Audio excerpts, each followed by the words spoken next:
Okay, guys, thanks for tuning in to our health lesson for today. I have a few questions for you. I'm here in my house. This is my living room, actually. And I want you to think of some things at your house that you can play with. So go ahead and think about that for a minute. I'm looking around in my living room and I see balls, I see puzzles, I see crayons and paper.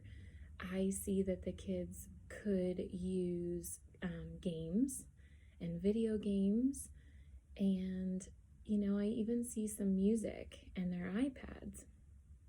Now, I want you to think of some things that you're not allowed to play with at home. Mom and Dad have things in the house that they tell you not to touch. Some of those things you might actually see on our poster.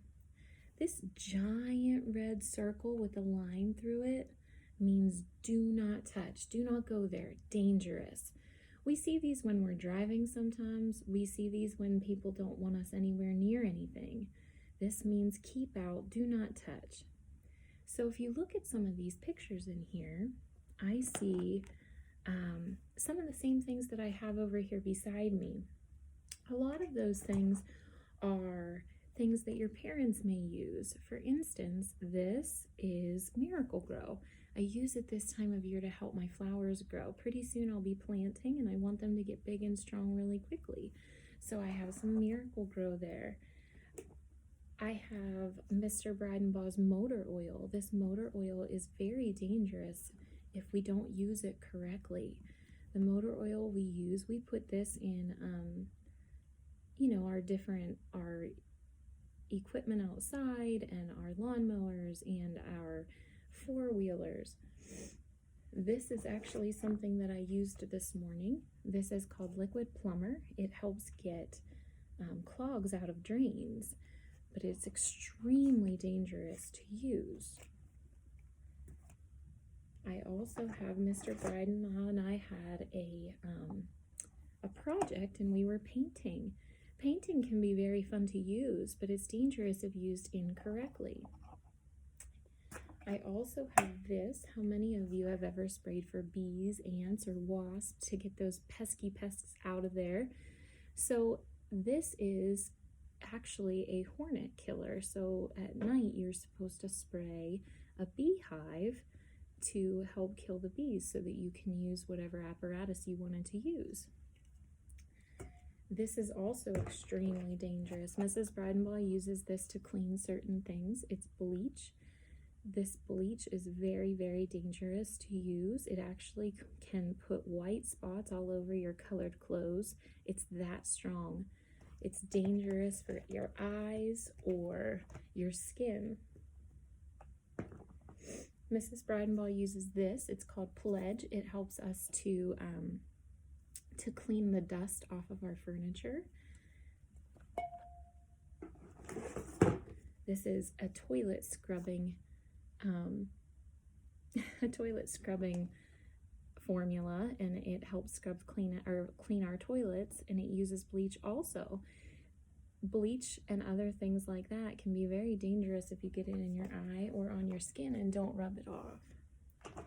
Same thing goes for this cleaner right here. We don't want to ever play with these spray bottles and spray people in the eyes. And I have a couple other things here. This is called hydrogen peroxide. I use this to help clean different things, and sometimes I'll use it to clean the boys' cuts and scrapes out. It can help us, but it can also harm us if we don't use it correctly. And then the same goes with this. This is Johnson & Johnson. The boys use this to wash their hair and their bodies. And, it's good and it doesn't hurt their eyes. They don't have a problem with it getting there, but this can be dangerous if used inappropriately too. We don't ever want to put this in our mouth. We want to try to avoid our eyes, even though it's for no tears. And then I have this, to me, sort of almost looks like the color of apple juice.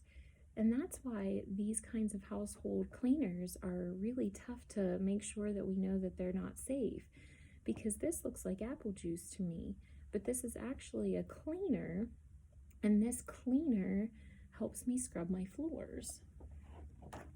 And the last thing I have is something that I've been really careful about with my boys as they're growing up. These little pouches, They can look like candy, but these little pouches actually have soap and things that you have to clean your laundry with. And if you put this in your mouth, it's going to be a really big problem. It can actually burn your throat. So I have all these items here, and all of those items are items that Mr. Bridenbaugh and I use to clean the house or to use in our household items. So what I want to remind you of is these items are okay for adults to use, and they're okay if we use them appropriately. But some things we cannot use for other reasons. And I'm going to tell you a little story. So Carson, when he was little, he got jelly beans. Okay, it's been Easter, right? So some of you might have gotten jelly beans. What do we use jelly beans for? You're supposed to use them to eat. Jelly beans you put in your mouth. They're a food. Actually, they're kind of a nice treat, right? So Carson decided the one day he was going to stick it up his nose. It became a pretty big problem. We couldn't get it out. We had to go to the doctor to take it out. That is a perfect example of how something is supposed to be used for one thing, and he used it for something else, and it became dangerous and became a problem. So I'm going to give you an activity to do. When you go ahead and log onto your computer, there's going to be a slideshow that plays through. I want you to decide if it's dangerous or safe. All right? I know you can do it.